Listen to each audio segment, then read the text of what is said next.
In Naruto, there are plenty of characters with great abilities.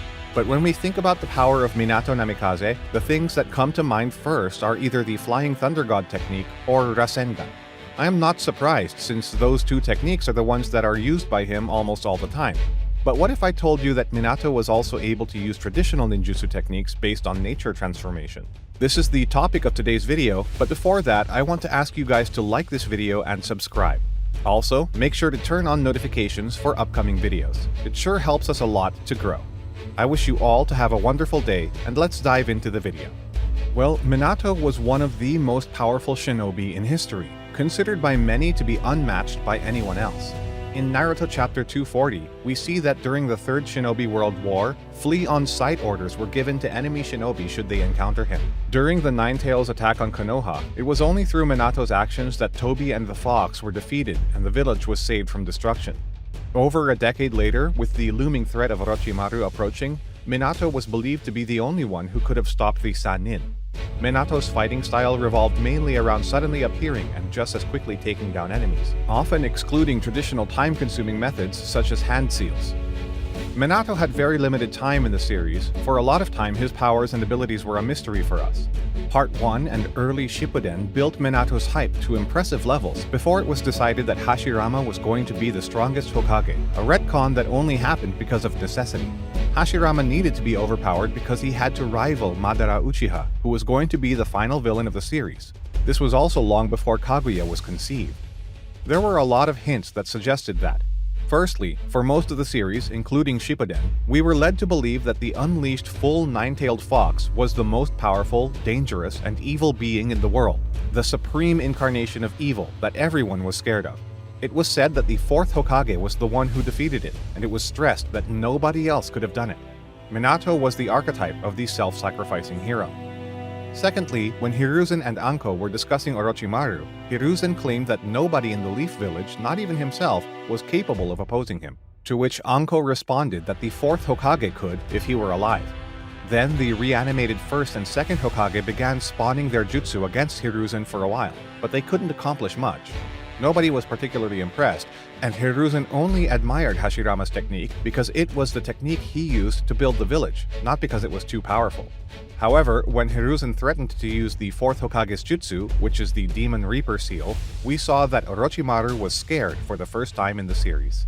Also, when Jiraiya, Tsunade, Shizune, and Naruto were eating in a restaurant and discussing the future 5th Hokage business, Jiraiya talked about the legacy of the 4th Hokage, saying he had the potential to become the strongest ninja of all time had he lived just a little longer. And lastly, during the training to add wind release to Naruto's Rasengan, Kakashi said that Naruto was the only ninja who had the potential to surpass the 4th Hokage. And during the fight with Kakuzu, Naruto again mentioned that he was the one person who was going to become even stronger than the 4th Hokage. Even at this late point, the 4th Hokage, not the first, was treated as the upper boundary and the archetype of the great ninja. Also, notice how nobody ever mentioned Hashirama's strength, despite it turning out to be out of everyone's league later on. But everybody constantly praised Minato's power and genius. He was built entirely on hype for the biggest part of the series.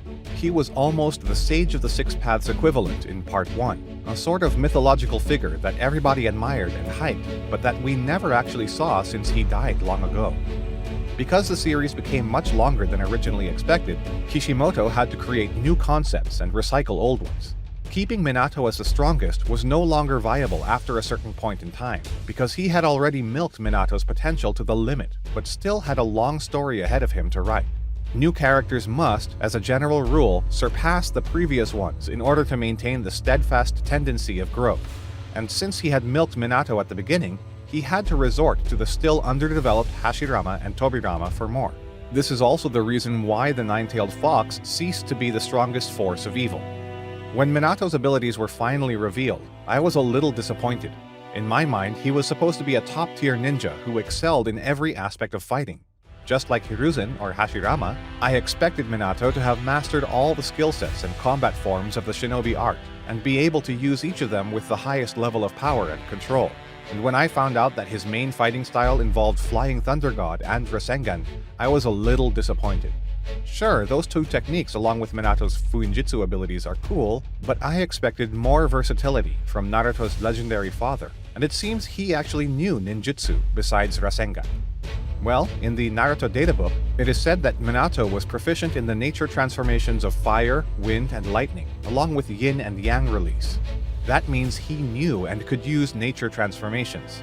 I expect that Minato could use at least the basic abilities of fire and wind release, and I think it was Jiraiya who helped him master those chakra natures, since he was also a master of those two elements and could use them to a very high degree. I assume that he could teach him that during their training. However, the element which I think Minato learned and mastered without Jiraiya's help was lightning chakra nature, and in fact, he has already used it. Most of you probably did not know, but the strongest technique of Minato Namikaze is Rasen Senko Chorinbuko Sanshi, also known as Spiraling Flash Super Round Dance Howl Style 3. This technique was devised by Minato Namikaze and is based on the use of the Flying Thunder God technique. Minato throws 6 Flying Thunder God kunai behind the enemy and teleports to them.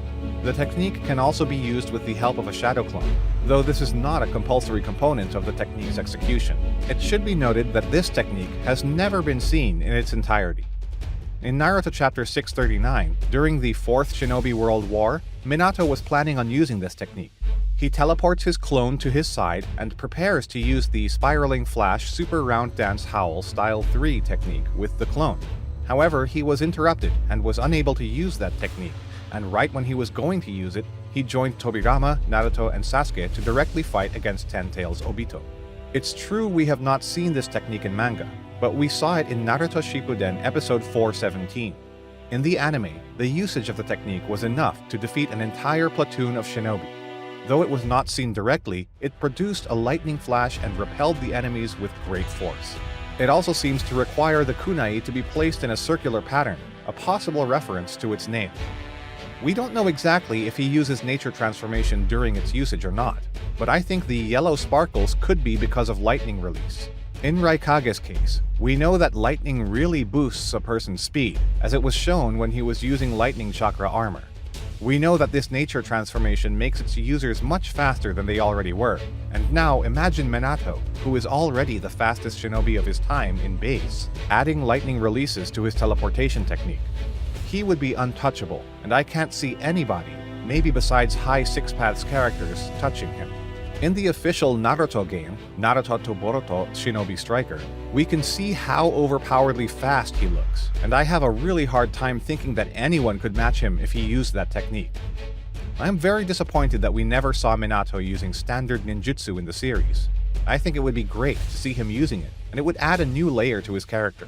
However, I hope that someday we will see it in action, in flashbacks or in fillers. Anyway, I guess this is all for today. What do you think about Minato's nature transformations? Let me know in the comments. I hope this video was informative. Make sure to subscribe and turn on notifications.